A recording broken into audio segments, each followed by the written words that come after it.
అందరికీ స్వాగతం. బౌద్ధంలో మనందరికీ తెలిసిన ఒక మాట ఉంది. బుద్ధం శరణం గచ్ఛామి. అవునా, చాలా సుపరిచితమైన మాట. వినడానికి చాలా సులువుగా ఉంటుంది. కాని ఈ మాట వెనుక ఉన్న అర్థం ఎంత లోతైనదో మనమెప్పుడైనా ఆలోచించామా? అదే. ఈరోజు మనం బౌద్ధంలో శరణాగతి అనే భావన గురించి కొంచెం లోతుగా మాట్లాడుకుందాం. దీనికోసం మనం the dual paths of taking refuse అనే ఒక మూల గ్రంథాన్ని ఆధారం చేసుకుంటున్నాం. అవును. ఎందుకంటే శరణు కోరడమంటే కేవలం ఆ వాక్యాన్ని పఠించడమేనా, లేకపోతే దాని వెనకాల మనకు తెలియని ఇంకా ఏమైనా లోతైన మీనింగ్ ఉందా? కరెక్ట్. ముఖ్యంగా అందరూ ఒకే రకంగా శరణు కోరతారా, లేక అందులో ఏమైనా స్థాయిలు డిఫరెన్సెస్ ఉన్నాయా? ఇదే అసలు ప్రశ్న. సరిగ్గా అదే. మన మూల గ్రంథం ప్రకారం ఇందులో 2 వేర్వేరు మార్గాలున్నాయని తెలుస్తోంది. ఒకటి శాశ్వతమైనది, తిరుగులేనిది. మరొకటి మనం ప్రయత్నిస్తే వచ్చేది, కొన్నిసార్లు బలహీనపడేది కూడా. సరే, దీన్ని విడమరిచి చూద్దాం. ఈ 2 మార్గాల మధ్య అసలు తేడా ఏమిటి? ఈ విభజన చాలా ముఖ్యం. ఒకటొచ్చేసి లోకోత్తర శరణు అంటారు. లోకోత్తర శరణు. రెండవది సాధారణంగా మనలాంటి వాళ్ల కోసం, దాన్ని లౌకిక శరణు అంటారు. ఈ పేర్లు కొంచెం గంభీరంగా అనిపించొచ్చు, కాని వాటి అర్థం చాలా స్పష్టంగా ఉంటుంది. ఓకే. ఈ విభజన ఒక వ్యక్తి యొక్క ఆధ్యాత్మిక స్థాయిపై ఆధారపడి ఉంటుంది. లోకోత్తర శరణు అనేది సత్యాన్ని స్వయంగా దర్శించిన, అంటే జ్ఞానోదయం పొందిన ఉన్నత స్థాయి వ్యక్తుల కోసం. అంటే వాళ్ళొక ఉన్నతమైన ఆధ్యాత్మిక స్థితికి చేరుకున్నారన్నమాట. అవును. బౌద్ధ పరిభాషలో వారిని ఆర్య వ్యక్తులు అంటారు. రైట్. మరి రెండవది లౌకిక శరణు. అది సాధారణ ప్రపంచంలో ఉన్న మనలాంటి వారి కోసం. ఇంకా సత్యాన్ని పూర్తిగా గ్రహించని వారిని పృథగ్జనులు అని పిలుస్తారు. మనం తీసుకునే శరణాగతి ఎక్కువగా ఈ రెండవ కోవలోకి వస్తుంది. అయితే ఈ లోకోత్తర శరణు అనేది అంత ప్రత్యేకమైనదెందుకో? మన మూల గ్రంథం ప్రకారం అది ఒకసారి వస్తే మళ్ళీ ఎప్పటికీ పోదట. ఎప్పటికీ పోదు. ఆ వ్యక్తి తర్వాతి జన్మలో కూడా బుద్ధుడిని, ధర్మాన్ని, సంఘాన్ని కాకుండా వేరే గురువును ఎప్పటికీ ఆశ్రయించరని చెప్తున్నారు. ఇది చాలా ఆశ్చర్యంగా ఉంది కదా. ఒకసారి తీసుకున్న నిర్ణయం జన్మజన్మలకు ఎలా స్థిరంగా ఉంటుంది? ఎందుకంటే అది కేవలం నమ్మకం మీద తీసుకున్న నిర్ణయం కాదు. దాన్ని ఒక ఉదాహరణతో చెప్పొచ్చు. చెప్పండి. మనం ఎప్పుడూ నిప్పు వేడిగా ఉంటుందని వింటాం, నమ్ముతాం. కాని ఒకసారి చెయ్యి కాలాక నిప్పు వేడి అనేది మన అనుభవంలోకొస్తుంది. అది మన జ్ఞానమవుతుంది. అవును. అది కనుమానించే విషయం కాదు. అంతే. ఆ తర్వాత ఎవరైనా వచ్చి నిప్పు చల్లగా ఉంటుందని ఎంత చెప్పినా మనం నమ్మం, సందేహం కూడా రాదు. లోకోత్తర శరణు కూడా అలాంటిదే.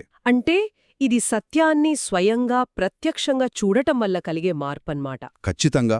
ఎప్పుడైతే ఒక వ్యక్తి దుఃఖానికి కారణం, దాన్ని నివారించే మార్గం లాంటి 4 ఆర్య సత్యాలను స్వయంగా దర్శిస్తాడో, అప్పుడు వాళ్ల మనసులోంచి తప్పుడు అభిప్రాయాలు, సందేహాలు, సంశయాలు శాశ్వతంగా తొలగిపోతాయి. శాశ్వతంగా. అవును.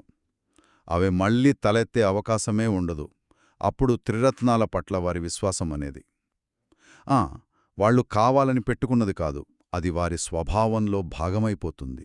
భాగమైపోతుంది అంటే కావాలని చేసేది కాదు. కాదు, అస్సలు కాదు. అది చాలా సహజంగా జరిగిపోతుంది. ఇక్కడే నాకొక ప్రశ్నొస్తుంది. జ్ఞానోదయం పొందిన తర్వాత కూడా వాళ్లకింకా శరణాగతి అవసరమా? అది వాళ్ల స్వభావంలో భాగమైపోతుంది అన్నారు కదా. అంటే వాళ్లు కావాలని నేను శరణు కోరుతున్నాను అని అనుకోకపోయినా అది సహజంగా ఉంటుందా? చాలా మంచి ప్రశ్న. అది ఒక సహజ స్థితి. ఫర్ ఎగ్జాంపుల్, మనకు ఊపిరి పీల్చుకోవడం ఎంత సహజమో, వారికి త్రిరత్నాల పట్ల విశ్వాసం కూడా అంతే సహజం. ఓకే. వాళ్లు ప్రతిరోజూ నేను త్రిరత్నాలను నమ్ముతున్నాను అని చెప్పుకోవాల్సిన అవసరం లేదు. అది వారి ఉనికిలోనే కలిసిపోతుంది. అందుకే అది మరణం తర్వాత కూడా కొనసాగుతుంది. శరీరం మారినా ఆ జ్ఞానం, ఆ దర్శనం వారి చైతన్యంతో పాటే ప్రయాణిస్తుంది. అయితే చివరికి దీనివల్ల దొరికేదేంటి? ఫలితాలు కూడా అంతే ఉన్నతంగా ఉంటాయా? ఫలితాలు కూడా అంతే ఉన్నతంగా ఉంటాయి. దీని అంతిమ ఫలం అన్ని రకాల దుఃఖాల నుండి, పునర్జన్మ చక్రం నుండి సంపూర్ణ విముక్తిని కలిగించే నిర్వాణం. నిర్వాణం. అవును. అలాగే ఆ నిర్వాణ మార్గంలో సోతాపన్న, సకతగామి వంటి 4 ఉన్నత ఆధ్యాత్మిక ఫలాలను పొందడం దీని ఫలితం. ఇది తాత్కాలిక సుఖాల గురించి కాదు, శాశ్వతమైన విముక్తి గురించి. అయితే ఈ లోకోత్తర శరణు అనేది జ్ఞానోదయం పొందిన వాళ్ళదే. మరి మనలాంటి సాధారణ వ్యక్తుల సంగతేంటి? మనం తీసుకునే శరణాగతికి దీనికి ఏమైనా సంబంధముందా, లేక అది పూర్తిగా వేరా? చాలా మంచి కనెక్షన్ అడిగారు. మనం తీసుకునేది లౌకిక శరణం. ఇది ధర్మాన్ని శ్రద్ధగా వినడం, మంచి ఆధ్యాత్మిక మిత్రులతో సహవాసం చేయడం, దాని ఫలితంగా త్రిరత్నాలపై నమ్మకాన్ని పెంచుకోవడం ద్వారా ఏర్పడుతుంది. అంటే ఇది మన ప్రయత్నం మీద ఆధారపడి ఉంటుంది. అవును, ఇది లోకోత్తర శరణు అంత స్థిరమైనది కాదు. అందుకు ఇది బలహీనపడవచ్చు లేదా పూర్తిగా విరిగిపోవచ్చు కూడా అని మన మూల గ్రంథం చెబుతోంది. మరి అది ఎలా జరుగుతోంది? ఖచ్చితంగా దీనికి దోషం మరియు భంగం అనే రెండు ప్రమాదాలున్నాయి. మొదట దోషం లేదా పొల్యూషన్ గురించి చూద్దాం. ఉదాహరణకు ఎవరైనా ఒకరు వచ్చి బుద్ధుడి బోధనలు ఈ కాలానికి పనికిరావు అని గట్టిగా వాదించినప్పుడు మనసులో ఒక చిన్న సందేహం మొదలైతే అప్పుడు మన ఈ శరణాగతి బలహీనపడినట్టు. అంటే మన విశ్వాసం కొంచెం మస్కబారితే? అవును, ఆ సందేహం వల్ల మన విశ్వాసం కొంచెం దెబ్బతింటుంది. దాన్ని దోషమంటారు. దీనివల్ల ఆ శరణాగతి ద్వారా లభించే పుణ్య ఫలాలు కూడా తగ్గుతాయి. మరి భంగం అంటే బ్రేకింగ్, పూర్తిగా విరిగిపోవడమా? అవును, ఇది రెండు రకాలుగా జరగవచ్చు. ఒకటి, బౌద్ధాన్ని పూర్తిగా విడిచిపెట్టి వేరే మతాన్ని లేదా గురువుని స్వీకరించడం. ఇది దోషంతో కూడిన భంగం, ఎందుకంటే ఇది అపనమ్మకంతో తీసుకున్న నిర్ణయం. ఓకే. రెండవది మరణం ద్వారా. మరణించినప్పుడు ఆ జన్మలో తీసుకున్న శరణాగతి సహజంగానే ముగుస్తుంది. అయితే ఇది దోషరహితమైనది, ఎందుకంటే ఇందులో వ్యక్తి తప్పు ఏమీ లేదు. ఒక్క నిమిషం, ఇక్కడే నాకు కొంచెం కన్ఫ్యూజన్ ఉంది. మరణం వల్ల శరణాగతి ముగిసిపోతే మరి పునర్జన్మలో దాని ప్రభావం ఎలా ఉంటుంది? ఆ జన్మలో చేసిన మంచి పనుల ఫలాలు తర్వాతి జన్మకు వస్తాయి కదా, మరి శరణాగతి పుణ్యం మాత్రమెందుకు రాదు? ఇది చాలా సూక్ష్మమైన తేడా. మనం చేసిన కర్మఫలాలు ఖచ్చితంగా తర్వాత జన్మకు వస్తాయి. శరణాగతి తీసుకోవడం వల్ల సంపాదించిన పుణ్యం కూడా ఆ ఫలాలను ప్రభావితం చేస్తుంది. అయితే కాని శరణాగతి అనేది ఒక అధికారిక ప్రతిజ్ఞ లేదా కమిట్మెంట్ లాంటిది. అది ఆ జన్మకు మాత్రమే పరిమితం. అందుకే ప్రతి జన్మలోనూ దాన్ని పునరుద్ధరించుకోవాలి. ఓకే, ఇప్పుడు క్లియర్ అయింది. లోకోత్తర శరణు అలా కాదు, అది ప్రతిజ్ఞ కాదు, అది సత్యదర్శనం. అందుకే అది శాశ్వతం. సరిగ్గా చెప్పారు. ఇప్పుడు స్పష్టంగా అర్థమైంది. ఇక్కడ ఇంకో ఇంట్రెస్టింగ్ విషయం ఉంది. ఈ లౌకిక శరణు తీసుకోవడానికి కూడా ఒకే పద్ధతి లేదు, 4 విభిన్న పద్ధతులున్నాయని మన మూలం చెబుతోంది. అవును, ఈ 4 పద్ధతులు శరణాగతి యొక్క విభిన్న కోణాలను చూపిస్తాయి. మొదటిది ఆత్మసన్యార్తన. ఇది అన్నింటికన్నా లోతైన పద్ధతి. ఆత్మసన్యార్థన అంటే తనను తాను సమర్పించుకోవడమా? సరిగ్గా అదే. సంసార దుఃఖాన్ని అధిగమించాలనే బలమైన కోరికతో ఒక వ్యక్తి తన జీవితాన్ని తనను తాను పూర్తిగా త్రిరత్నాలకు అప్పగించడం. ఒక విధంగా చెప్పాలంటే, ఈ రోజు నుండి నా జీవితాన్ని నడిపే బాధ్యత మీదే అని సంపూర్ణంగా సమర్పించుకోవడం. అంటే ఇది కేవలం నమ్మకం కాదు, ఒక రకమైన సంపూర్ణ సమర్పణ. మన జీవితాన్ని నడిపే బాధ్యతను పూర్తిగా త్రిరత్నాలకు అప్పగించడం. ఇది చాలా పెద్ద నిబద్ధత కదా. చాలా పెద్ద నిబద్ధత. ఇక రెండవ పద్ధతి తత్పరాయణత. ఇదే మనందరికీ బాగా తెలిసినది. బుద్ధం శరణం గచ్ఛామి చెప్పడమా? అవును, ఒక భిక్షువు లేదా శ్రామణేరుడు ముందుగాని లేదా మనకు మనంగా కాని బుద్ధం శరణం గచ్ఛామి, ధర్మం శరణం గచ్ఛామి, సంఘం శరణం గచ్ఛామి అని 3 సార్లు పఠించడం ద్వారా శరణ పొందడం. ఇది మాటల ద్వారా మన కమిట్మెంట్ ప్రకటించడం. చాలా స్పష్టంగా ఉంది. మరి మూడవది శిష్యభావోపగమన. పేరులోనే ఉంది. ఈ రోజు నుండి నేను బుద్ధుడికి, ధర్మానికి మరియు సంఘానికి ఒక శిష్యుడిగా లేదా సేవకుడిగా ఉంటాను అని ఒక దృఢమైన నిశ్చయం చేసుకోవడం. అంటే ఒక గురు శిష్య సంబంధాన్ని అధికారికంగా ఏర్పరుచుకోవడం లాంటిది. అంతే, తనను తాను ఒక విద్యార్థిగా ప్రకటించుకోవడం. త్రిరత్నాల బోధనలను నేర్చుకుని ఆచరించాలనే నిజమైన సంకల్పంతో తనను తాను శిష్యుడిగా భావిస్తే అది ఖచ్చితంగా ఈ కోవలోకొస్తుంది. ఇక 4వది ప్రణిపాత. అంటే వందనం లేదా పూజ ద్వారా శరణు కోరడం. కాని ఇక్కడే ఒక చాలా ముఖ్యమైన సూక్ష్మమైన విషయముంది.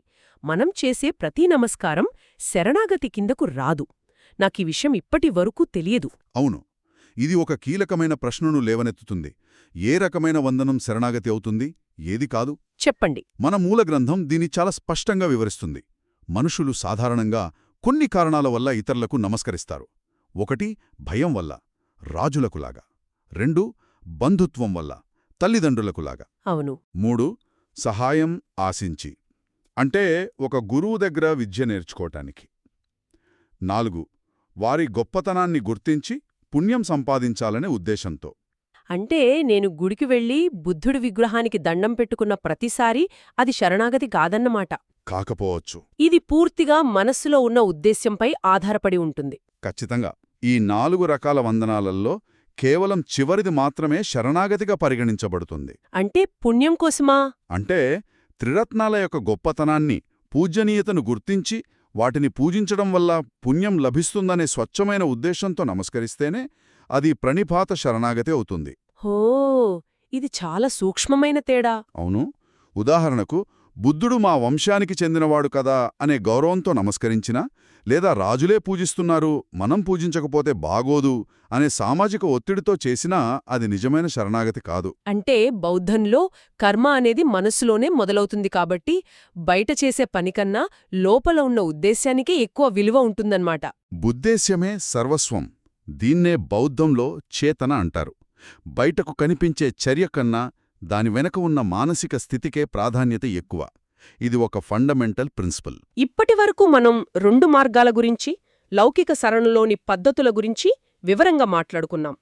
మరి వీటి ఫలితాల సంగతేంటి? వాటి మధ్య తేడాను ఒక్కసారి స్పష్టంగా పోల్చి చూద్దాం. తప్పకుండా. మనం పెద్ద చిత్రాన్ని చూస్తే ఫలితాలలో చాలా స్పష్టమైన తేడా ఉంది. లౌకిక శరణు యొక్క తక్షణ ఫలాలు ఎక్కువగా ప్రాపంచికమైనవి.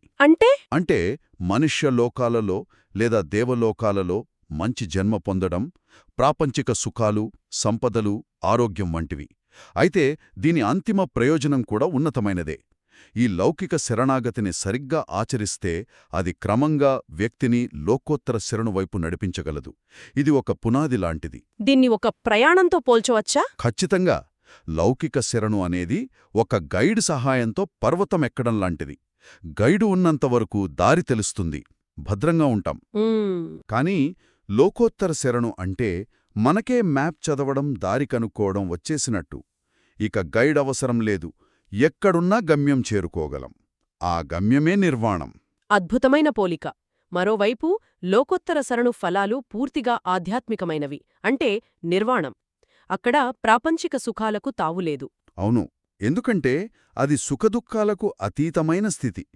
దాని ఫలాలు 4 ఉన్నత మార్గాలు, వాటి ఫలాలు, మరియు అంతిమంగా సర్వదుఃఖరహితమైన శాశ్వతమైన నిర్వాణం. కాబట్టి దీనంతటి సారాంశమేమిటంటే, శరణు కోరడంలో కేవలం ఒకే పద్ధతి లేదు, 2 స్పష్టమైన స్థాయిలు ఉన్నాయి. ఒకటి సత్యాన్ని నేరుగా గ్రహించడం ద్వారా వచ్చే శాశ్వతమైన మార్గం. అవును. మరొకటి విశ్వాసం మరియు సాధనతో మొదలయ్యే మన ప్రయత్నంపై ఆధారపడి ఉండే మార్గం.